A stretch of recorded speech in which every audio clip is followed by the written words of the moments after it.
Hi friends, welcome to my channel Hajju's Cooking and Gardening.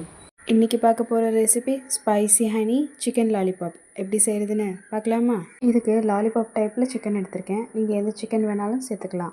Masala பொருள்கள் சேர்த்துக்கலாம். 1/2 teaspoon மல்லித்தூள், 1/4 teaspoon மஞ்சத்தூள், 1 டீஸ்பூன் காஷ்மீரி மிளகாய்த்தூள், 1/2 டீஸ்பூன் மிளகுத்தூள், 1 டீஸ்பூன் இஞ்சி பூண்டு பேஸ்ட், தேவையான அளவு உப்பு, ஒரு முட்டை சேர்த்து நல்லா கலந்து விட்டுக்கோங்க. ஃபர்ஸ்ட் இந்த மசாலாவோட கலந்து நல்லா ஒரு 10 நிமிஷம் போல் இதை ஊற விடணுங்க. 10 நிமிஷத்துக்கு அப்புறம் மற்ற பொருளுங்கள் சேர்த்துக்கலாம். இப்போ லெமன் ஜூஸ் சேர்க்க போகிறோம். உங்ககிட்ட பெரிய லெமனாக இருந்தால் பாதி லெமன் போதும், இல்லைனா ஒரு லெமன் முழுசாக சேர்த்துக்கோங்க. 2 spoon soya sauce, 2 spoon cornflour மாவு, 2 ஸ்பூன் மைதா இதெல்லாம் சேர்த்து மறுபடியும் மிக்ஸ் பண்ணி விட்டுக்கோங்க. இதுக்கு தேவைப்பட்டால் கொஞ்சம் உப்பு சேர்த்துக்கோங்க. அந்த மசாலா அந்த மாவோடு சேர்த்து நல்லா பிசைஞ்சு ஒரு 30 நிமிஷம் போல் இதை இப்போ ஊற விடணுங்க. எந்த அளவுக்கு ஊற விடுறோமோ அந்த அளவுக்கு அது சாஃப்டாக இருக்கும் சிக்கன். இப்போ ஒரு கடாயில் தேவையான அளவு எண்ணெய் ஊற்றிட்டு எண்ணெய் நல்லா சூடானதுக்கப்புறமா நான் போடுற மாதிரியே சிக்கனை போடுங்க. அப்போ தான் சிக்கனோட ஷேப் மாறாமல் இருக்கும். உடனே சிக்கனை பரட்டி விட்டுடாதீங்க. ஒரு பக்கம் சிக்கன் நல்லா செவந்ததுக்கப்புறமா தான் சிக்கனை திருப்பி விடணும்.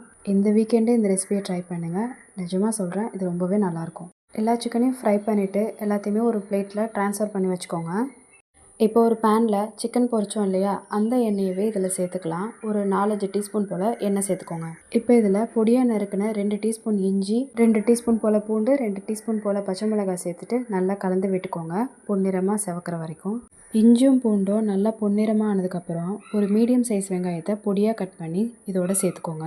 வெங்காயமும் கொஞ்சம் செவக்கிற வரைக்கும் வதக்கிக்கோங்க. உங்களுக்கு வேறு ஏதாவது ரெசிபி டீட்டெயில்டாக வேணும்னா கமெண்ட்டில் சொல்லுங்கள். அதையும் ஸ்டெப் பை ஸ்டெப் அளவுகளோடு நான் வீடியோ போடுறேன். வெங்காயம் நல்லா வதங்கினதுக்கப்புறமா இதில் 1 டீஸ்பூன் அளவுக்கு soya sauce, 1 teaspoon tomato sauce இல்லைன்னா ketchup, 1 teaspoon red chilli sauce, 1/2 teaspoon மிளகுத்தூள், 1/4 டீஸ்பூன் போல் மிளகாய்த்தூள். உங்களுக்கு ரொம்ப காரம் வேண்டாம்னா மிளகுத்தூள், மிளகாத்தூள் இது ரெண்டத்தையுமே ஸ்கிப் பண்ணிக்கலாம். இப்போ இதுக்கு தேவையான அளவுக்கு உப்பு சேர்த்துட்டு நல்லா கலந்து விட்டுக்கோங்க. ஒரு நிமிஷம் போல் கலந்து விட்டிங்கன்னா நல்ல ஒரு ஃப்ளேவர் வரும். அப்படியே அதுலேருந்து லைட்டாக எண்ணெய் பிரிஞ்சு வரும். அந்த மாதிரி ஸ்டேஜில் 1 டீஸ்பூன் அளவுக்கு கார்ன்ஃப்ளவரை கொஞ்சமாக தண்ணியில் கலந்து சேர்த்துக்கோங்க. ஒரு 50 ml போல் தண்ணியில் சேர்த்துக்கிட்டால் கரெக்டாக இருக்கும்.